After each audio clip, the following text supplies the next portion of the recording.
오늘의 영어 포기하지 말고 5분만 문법의 고현정입니다. 가만 찾아뵙게 됐는데 여러분, 제가 이렇게 해괴망측한 모습으로 여러분 앞에 선 이유는요, 사실 제가 어제 새벽 3시까지 정말 어렵게 시간을 내서 영상을 찍었어요.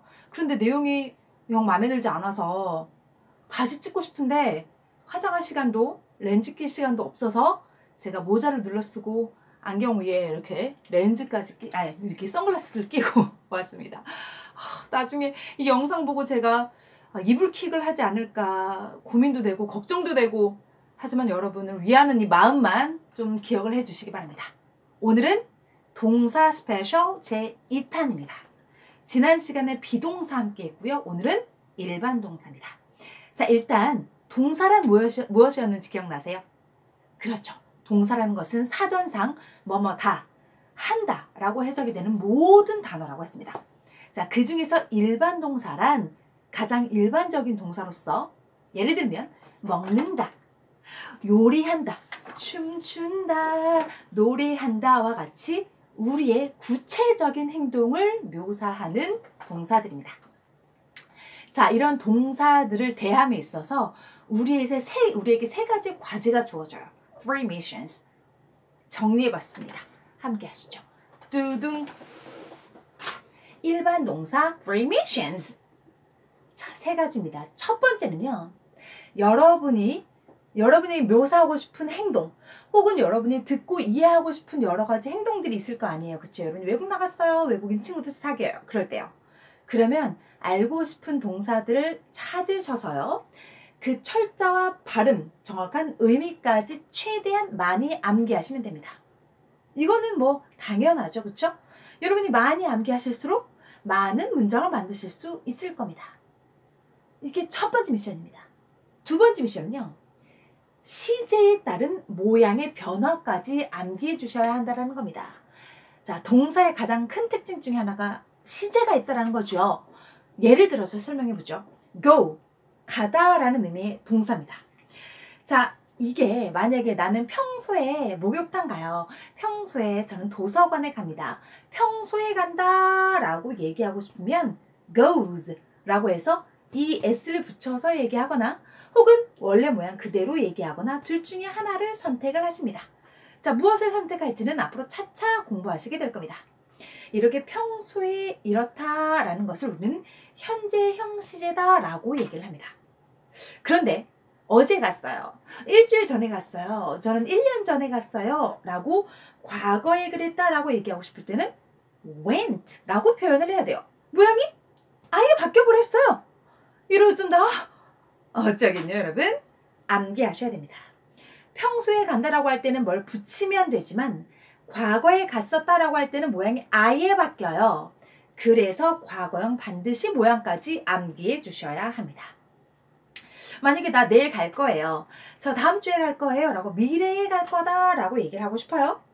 그러면 앞에 will만 붙이면 됩니다. will go. 이렇게요. 이렇게 현재형에는 s를 붙이고 미래형에는 will을 붙여요. 어렵지 않은데 과거형 바뀌는 게 영 찝찝하네요. 그죠? 자, 네 번째로 만약에 지금까지도 간 상태입니다. 없어진 상태입니다. 라고 얘기를 하고 싶으면 gone, she's gone, 떠나버렸어. 자, 만약에 이렇게 얘기를 하고 싶으면 모양이 아예 또 바뀌죠. 이것도 그래서 암기해야 합니다. 이렇게 지금까지도 라고 얘기하고 싶을 때 우리 쓰는 시제를 우리는 과거 분사형이라고 얘기를 하게 됩니다. 이름은 그렇게 중요하지 않고요. 그럼 여기서 할 수 있는 거, 사실 영어에는 12개의 시제가 있거든요. 그런데 대부분은 어떤 단어를 붙이기만 하면 됩니다. 그런데 말입니다, 과거형과 과거 분사형, 과거 얘기를 하고 싶거나 지금까지도 그런 상태다 라고 얘기를 하고 싶으면 모양이 아예 바뀌어요. 그래서 여러분의 두 번째 미션은 과거형과 과거 분사형까지는 암기하자. 됐나요? 첫 번째, 최대한 많은 동사 암기하자. 두 번째, 그 동사의 과거형과 과거 분사형까지는 찾아서 암기하자. 여기까지가 두 번째 미션입니다. 자, 세 번째가 가장 까다롭고 어려운데요. 보세요. 특동 암기. 특동이 뭡니까? 바로 특이한 동사들입니다. 동사 중에서는요, 좀 흔한 동사도 있고요. 좀 특이한 동사도 있습니다. 예를 들어 설명해 볼게요. go라는 동사입니다. 그러면 go 다음에는 어떤 단어가 나올까요? 간다. 그렇죠. 어디로 가는지를 쓰면 됩니다. 이거는 누구나 알아요. 간다 학교에, 간다 집에.